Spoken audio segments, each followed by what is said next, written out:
Sinamukele sinibingelele babukelwe Newcastle TV namhlanje sinamukela la inkonzweni yesikhumbuzo sika Dr. uDokotela uNtshantshali. Dr. Ntshantshali siyamazi kakhulu Dr. uMusithoza Ntshantshali obaziwa kakhulu ke la njengomunye wabaholi bebandla, njengomunye wobaba bakhona la eNewcastle noma ke Majuba namaphethelo nasendaweni ezakheleke ngaphandle. Sizwile ukuthi ke udlulile emhlabeni ngolwesine olwedlule emva kokugula kamasonto ke amabili. Namhlanje sihambele ke inkonzo yesikhumbuzo sakhe ehlanganiseke amabandla amaningi ahlukahlukene, abafundisi, omabamfundisi, umphakathi wonke njengoba sikhona la esection 6 namhlanje. Kodwa ke sesithi ke asikhulumisane nabantu abamazinqo ubaba uNtshantshali. Sikhuluma ke no Bishop uThabani Ntshantshali. Bishop uThabani Ntshantshali ko umfowabo omdala ka Dr. uNtshantshali. Baba uNtshantshali sikwamukela sikubingelele Newcastle TV. Yebo siyavuma, siyabonga nathi ukuba uthini nathi lapha kule nkonzo. Sidlulise nje amazwi enduduzo ngokuzelana nani kakhulu ngokudlula kaBaba uNtshantshali. Mhlawumbe uBaba uNtshantshali singamchaza njengomuntu onjani? Bekuyindoda le ehlakaniphile eneziphiwo, obekuthi zonke izinto uma ethe uyazenza ebezenza zibe impumelelo. Bekwala noma ngabe kukhona lapha esingasaboni khona kahle ukuthi lapha kuzena aqhamuke nje ngokuthi yena lokhu kuncane kabi lokho, bese siqhamuka nesixazululo, bese siqhubeka siya phambili. Baba uNtshantshali sinikeze usizwe ukuthuba Baba uNtshantshali ugule amasonto amabili wasedlule emhlabeni ngolwesine. Mhlawumbe ukugula into abenayo vele ekudaleni noma ngokwazi kwami kumfowethu into nje ebemqale nje ngoba ngithi kwamsuka kungumsombuluko wangena esibhedlela bam-operator ngolesibili, kwalolo sesithathu ngolesine baphinde bam-operator futhi. Kusukela lapho ke ebelokhu ehlele esibhedlela dodi kube waze wadlula emhlabeni.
Ibandla linama branch amangaka nje basibona nje sinibahle kangaka, khona nabafundisi abaningi bamanye amabandla ahlukahlukene. Ibandla lethu linama branch, ikhona ibranch eMvunyane, eMkhuze, oPhongolo, eGoli, indlunkulu yethu ekhona lapha eNewcastle.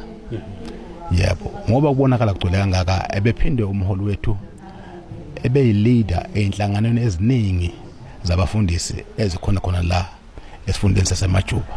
Ingakho ke bekumuntu obenesipho sokuthi lapha afika khona afika qoqwe ube alide leyo nhlangano sosefike kuyo. Ingakho ke kugcwele kangaka lapha kule inkonzo yakhe. Baba uNtshantshali siyabonga kakhulu. Asikhulumene nangoBishop uKhumalo. Indaba ezitha sikubingelele. Nginibingelela nonke nababukeli ku Newcastle TV. Ngikuzwela lapha ukukhulumela uphiko labantu abasha bebandla wamchaza Baba uNtshantshali. Siyazi ukuthi isikhathi esibhlungu lese enibhekene naso. Kunzima nyana ke kodwa ke uthanda ukuqina. Njengebandla le-Followers of Christ silahlekelwe kakhulu thina. Silahlekelwe a true leader, a humble man. Kukunezinto ke ubaba abethanda ukuzisho. And never the professor Liza ngilokhuza yakhe title yakhe besithi masixoxa ngithina baba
Abaphina benkosi besikhuluma njalo nabaholi bethu ke abaholi bebandla njengoba sazi ukuthi ke inkonzo yesikhumbuzo kaBaba Mtshantshali beqhubeka la inkonzweni yesection 6 eMadadeni.